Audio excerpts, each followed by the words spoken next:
Hi,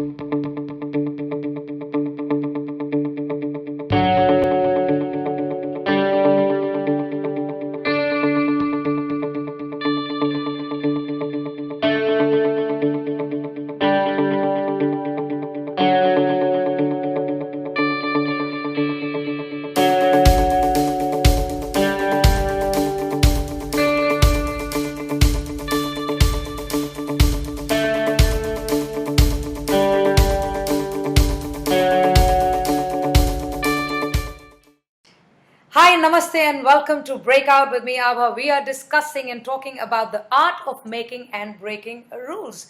You know, I'm committed to bring to you some exceptional game changers, people who have been there, done that, the movers and shakers, the thought transformers, and these people are now ready to share and demystify the whole rules game for us so that we can break out of what we find limiting and break into something that we find necessary for us. From people like them, we have learned that there is only one rule to life, that there are no rules to life and no rules to business. We make them up all on the way. Everything is figure outable, and we intend to keep all of this very, very real today. Now, my guests today are some of these exceptional people, and my guest today is one of those exceptional pair of women entrepreneurs, amazing women entrepreneurs who have disrupted the women's online space by a first ever mobile app, an iPhone friendship app that is for women to connect women at every stage of life. Now, they're going to change the friendship landscape when it comes to women. Both these fascinating ladies, you see them on my right of the screen, they are both absolutely committed to what they're doing because they have quit what they were doing, what they started off with. They have an engineering background, a computer science background, a finance background, and then decided, okay, enough is enough. Now we got to go do something which helps everybody else to achieve something in life or make their lives better. So both these women quit what they were doing. They went out to a trip. They traveled together. They spent time together. And in Malaysia, the idea came up of this app which is going to put women and in the friend space together.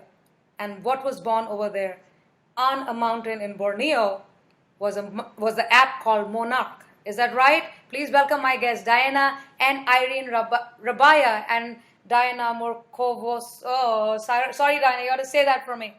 Welcome to the show. Okay.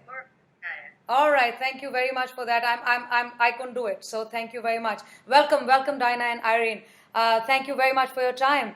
Please tell me, because this is something amazing, and I think this is really going to change the landscape when it comes to women going out and making friends, because the traditional way of women networking and how they are targeted as a market is very different from what you people are doing. So let the viewers know about the app Monarq. It's called Monarq, right?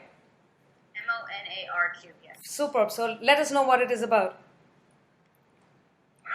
Sure. So the Monarq app is an app that we created to connect women for friendship, for networking, for activities, basically anything that they're looking for.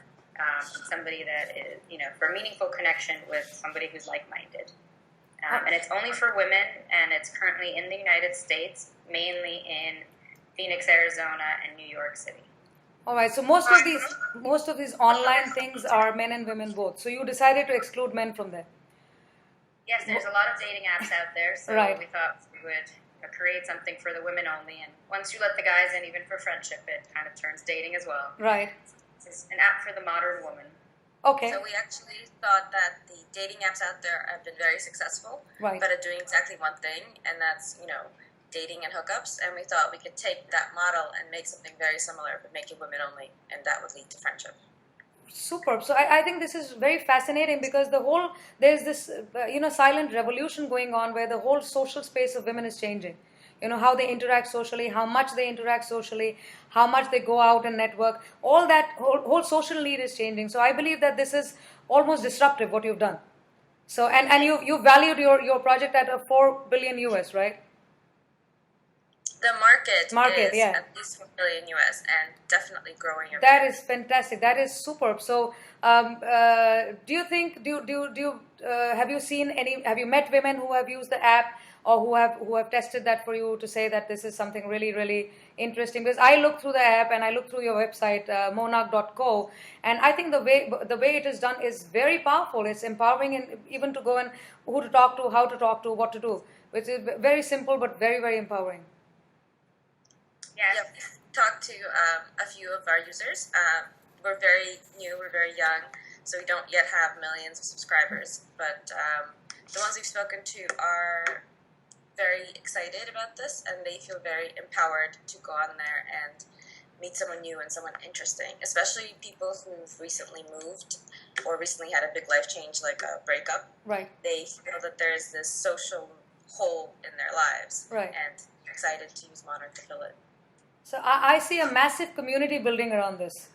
It's just a matter of time. I think we're going to see a huge community around a Monarq community, a clan, a tribe, which is going to be a Monarq tribe. So I really do look forward to it. You've in your earlier interactions, you've always talked about community and getting to sort of improve all the time, to go out and make mistakes and to just try things out. And you have done it all. So share with us some experience, something that which shows that really, I mean, just let it go. Just go out and just punch. I'm sorry, can you rephrase that? I said you're about community and about going out and really building a community is not easy. So I can see a huge community coming around this. So when you're influencing so many people, I think it's important that the message that goes out, which I think you people are really sort of denote that message of really going out and doing it over there. Get out there and do it. Don't just sit back and think something is going to happen on its own. Just do it. So how does Monarq help us do that? Yeah, I mean, it's definitely very hard to put things into action. And I think what happens to a lot of people is they, sit back and say, I had that idea or I had this idea, and they get very upset when it actually gets, put to action. So we've always believed that you just have to start, and that's even how we started our company. We didn't know what it was actually going to be. Right. It actually wasn't that we decided to do Monarq. It was actually that we decided to just do a company, not knowing what it would be. And we gave ourselves a very limited amount of time, 30 days, to start the company, register it, and do everything. So I think the only way to do anything is just to start, and it'll lead you to the places where, it should, and it will.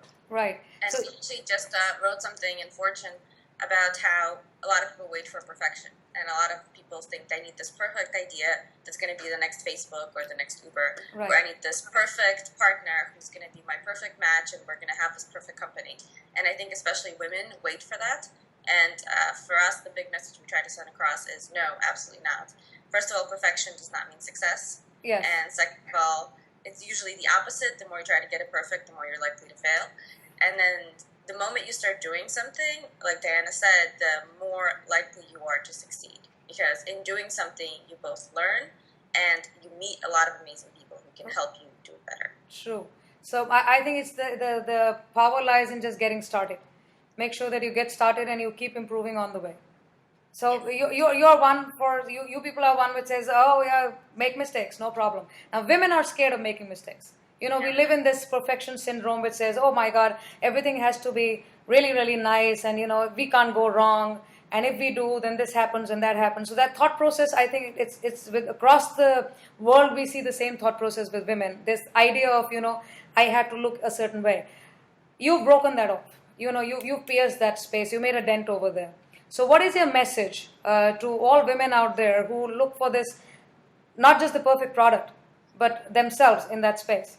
How would Monarq help when they go there? Will they be able to be themselves? Or there are still spaces where they have to be somebody else and be that perfect woman? So one of the reasons we built Monarq is to make it a very honest, guilt-free space. And we really want you to be yourself and say the things you like to do versus the things you might put on a dating app that make you seem perfect. Whether it's, sitting at home watching TV or just, hanging out and putting the photos of yourself that are much more natural, not, very posed, and, photos of your kind of lifestyle.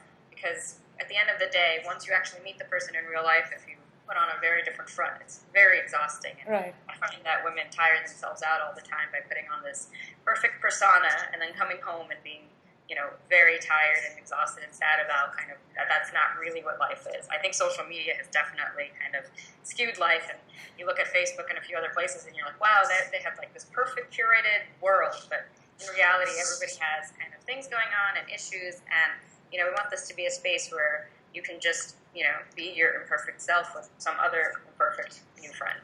Right. Yes, there's actually an article online I read that says women waste an extra hour a day that men don't on just putting on makeup and doing their hair, and women in business, actually, that hour makes a giant difference in your Absolutely, success. it does. So, yeah, it's kind of amazing. And one of the things Dan and I see a lot as we started to learn social media is especially Instagram is so perfectly curated to the point where people pay other people to stage their life. Right. Just take pictures on Instagram. It's really amazing. So one of the things we try to do as much as possible is to encourage people to just show their real selves. Just be. And, yeah. be. Yeah. And because that's actually what's going to lead you to the perfect friends. Right. So I think it's the social media right now is literally given out an impression that everything is a certain way. So I'm really hoping, because I'm going to use that app definitely to meet more women and to learn more about them and to make more friends. This idea of Monarq came to you while you both were in Malaysia, right? So in Malaysia, we actually just decided to start a company. Okay, it wasn't Monarq. Okay, okay. So you just got together and you were just trying to brainstorm ideas. So tell us, this sounds interesting. Like two women who just have broken out of their corporate jobs to go out and go to a different country. They travel and then they come up with an idea which is like, oh my God, this is we've got to start a company. So a lot of people are going to get inspired by this. So I want to want you to tell us what it was like, what made you leave your corporate jobs, what made you go to Malaysia, if at all. Was it any particular reason, or is it just that you just picked up a space and picked up a place and then went there? So we actually had quit our jobs a couple years before we went to Malaysia itself, and we worked in finance. We were pretty disgruntled and just we wanted more out of life, and we didn't really feel connected. And both of our jobs were very male-dominated kind of fields, as is tech. So we kind of took a break to figure out what we wanted to do, and we both dabbled in a few things. And Malaysia, that trip was actually my honeymoon of sorts. Okay. My husband had to go back to work, and Irene's husband, who married us, had to go back to work. So we decided that we did all the work for my wedding, so we should get to go somewhere. So we went away for 2 weeks to Asia. And by then we had both traveled together and apart for quite a few years, and we knew we worked well together, but we also knew we wanted more than just, small side projects and, really wonderful travel. But eventually people like us want something more and want to do something to help the world. So that's sort of where we decided, all right, well, it hasn't worked apart, so the only way is together. We were on this mountaintop that was very muddy, rainy, bee-covered, and we had no food and no water, but somehow we got through it together. So that was kind of the impetus that, all right, well, if we could do this, we could probably start a company, which, can't be that much harder than this one day. Right. So this is interesting. How difficult was it for you guys to move from that corporate structured space to a completely open entrepreneurship environment, which requires a totally different mindset? So, I mean, you guys were ready for it. I can see that. But how was it? How challenging was that? So I don't think you're actually ever ready for it, and I don't think it's like no. We believe we are. We believe we are. So yeah. Yeah. But the main magic of it, we think, is the fact that we had each other. Because one of the things that you have to do is you have to motivate yourself. No one tells you you have to get up at a certain time. No one tells you this project has to be done by a certain time. But as long as we have each other, we make decisions very quickly. We are responsible to each other, because if this doesn't get done, it's not just me who suffers. It's also this person that I really care about, because she's putting all of her time and effort into this project as well. So because we had each other, we created the structure that we liked, and we did all the work on our own terms. And there were definitely times that we worked a little too hard and exhausted ourselves, and then realized we needed to take a break. And, but we were there for each other, and that's what made it happen. And I would say the best part of switching is, at least for me, when I was in my corporate job, I would think of every excuse every single morning not to go to work. Whether it's calling in sick today, or, the trains are not running, so maybe I'm late. Whereas now, I wake up and maybe I'm tired because I'm actually working much harder, but I'm really excited for what the day holds. So, I feel like I'm, at the end of the day, more tired from just doing a lot more, not so much with being drained from not being in a place where I'm happy. Right. Every single day is different. Every single day is different and exciting, and every single day Dan and I learn something new. True. And that's the crazy part, because when you're in a corporate setting, you learn in the beginning, and there's usually a very steep curve to get up, and it's difficult. But once you're there, the progress slows down. But now it's like, yesterday we were putting together something in Photoshop, and neither one of us actually knows how to use Photoshop. So yesterday we had our Photoshop crash course. So did it work? Did you yeah. finally get? So these are real signs of entrepreneurship. When you start making those excuses not to go to work, so it's time to move on. So I think it's very. I kind of relate to, because I've been a lawyer for 10 years, and then I moved to what I'm doing now, which gives me all the freedom to be who I am, to do what I want to do, and to use my time in the best possible way. So I really can. I admire people like yourself who say, "Oh, this is," because it's not always that easy. But if you put your head and heart to it, I think it's possible. Okay, so coming to mistakes, how many times did it happen? Did a time come it said, this is not happening, let's give up? I don't think we've ever had a time where we said this is not happening for the grand scheme. I mean, we've had that happen for little things that happen just throughout the day. But for us, mistakes are more learning experiences that you just move on from, because if you're so afraid of making a mistake, you'll never make a decision, and you'll find yourself just sitting there very, stuck in this place and never moving forward. So mistakes, I think, are a way of moving forward, because either way you've learned something. Bad idea, good idea, Always. Not for the right time. Always. So the fact that two of you work together, I've read about you, and you are very, very vocal about the fact that you got to find the right co-founder or a partner with you. Definitely. And that sort of just can give you your growth curve can go much faster as compared to getting in with the wrong person. So I think both of you have clearly complemented each other. Were you in college together? Were you studying together or working together? We just worked in the same field, and we had a lot of, which I think helps. I think, if one of you comes from an artistic, let's say, place, and one of you comes from a very corporate place, you have very different styles, but we've already had a very similar working style and structure. We'd spent a lot of time together because we were both not working and working on our own projects at the time.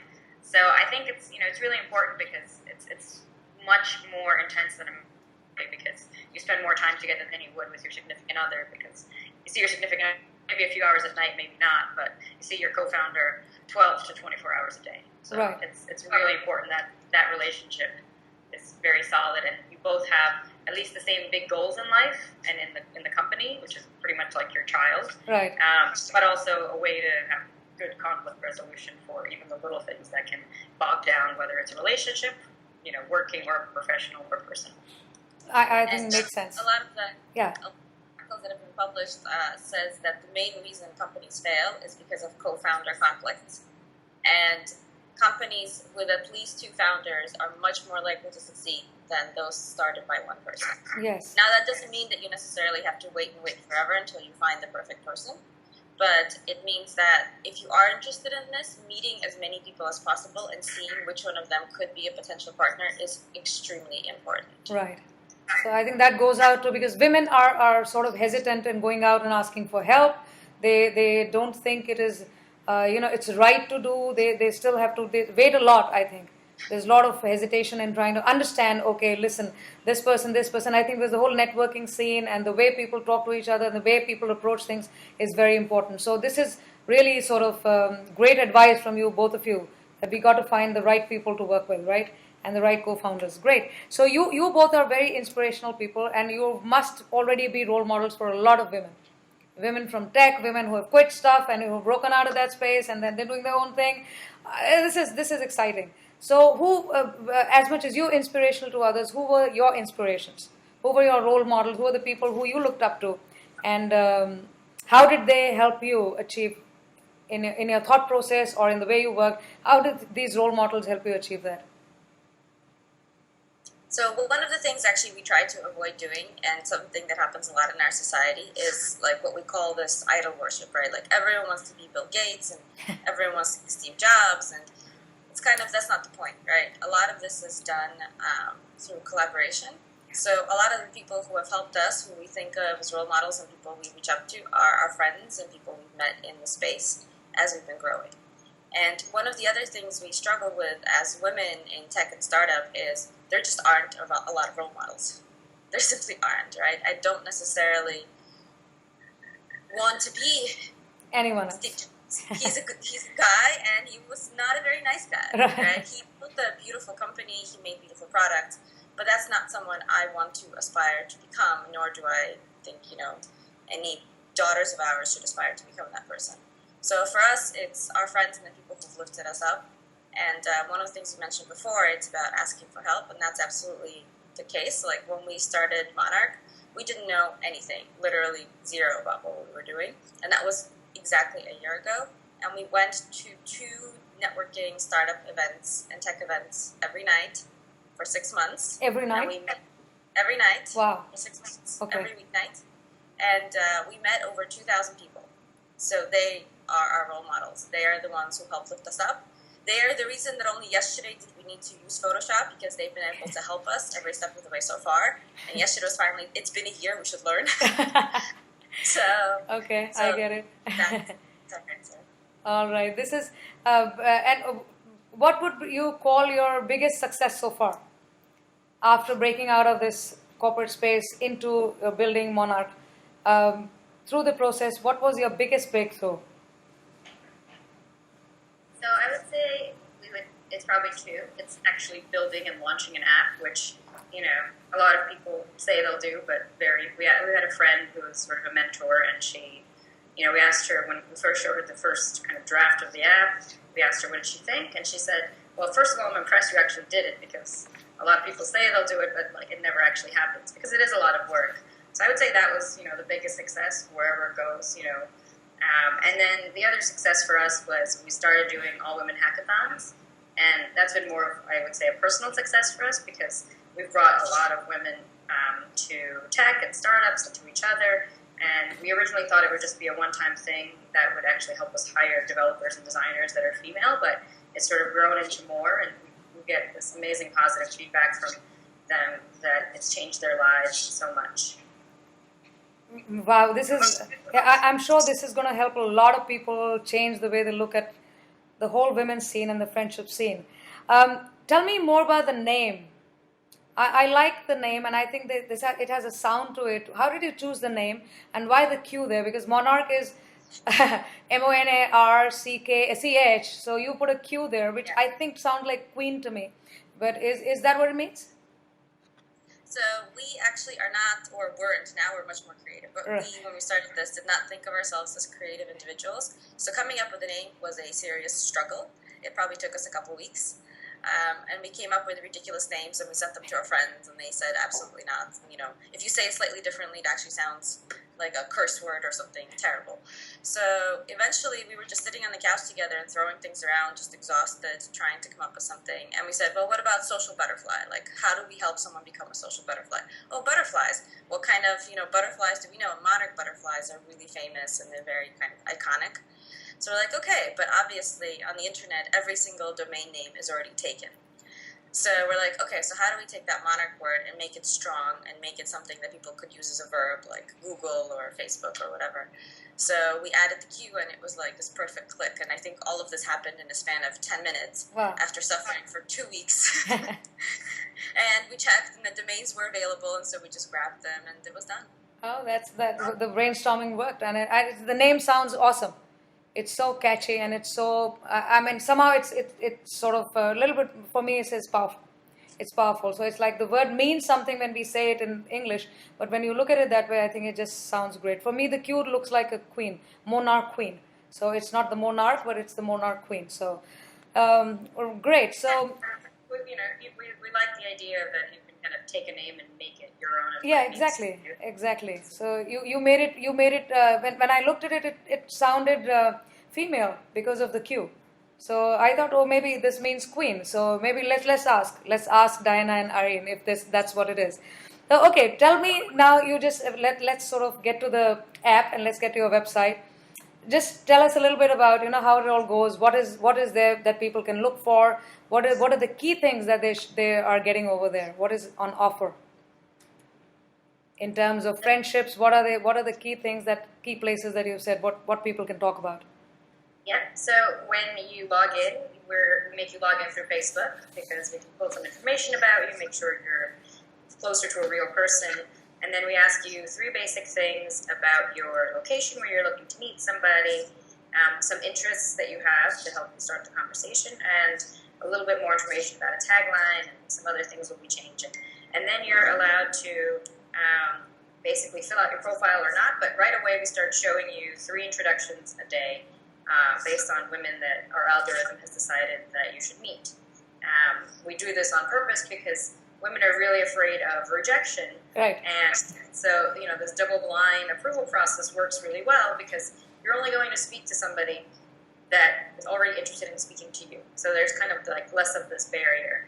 And then once you match with someone and they match back or they like you back, we'll start the conversation for you, which, that's usually what happens when somebody meets somebody or matches. You're like, what do I say? How do I start this? So, we've put questions in there that can at least start you off on the conversation. You can talk about whatever it is that you want, whether it's your interests, your kids, your pets, your lifestyle, but at least we'll give you a question to start. And then ideally it's up to you. If it works out, we actually want you to not stay on the app, but go out there and meet in real life and kind of tell us about it. Right. So this is like I can see a lot of girlfriends happening now. Because after this app, I think lots of and you're almost doing it all for them to start off with, so they don't have to go through the process of thinking whether I should or I shouldn't, and who should I reach out to. So yeah, so now we can go to tell us about the website name, and we can download the app over there right away. People in the US. In the US, you can go to the website and just click on the link, but it'll take you to the App Store, or you can go directly into the App Store and download the app from there. And how long is it going to be for the rest of the world to see that?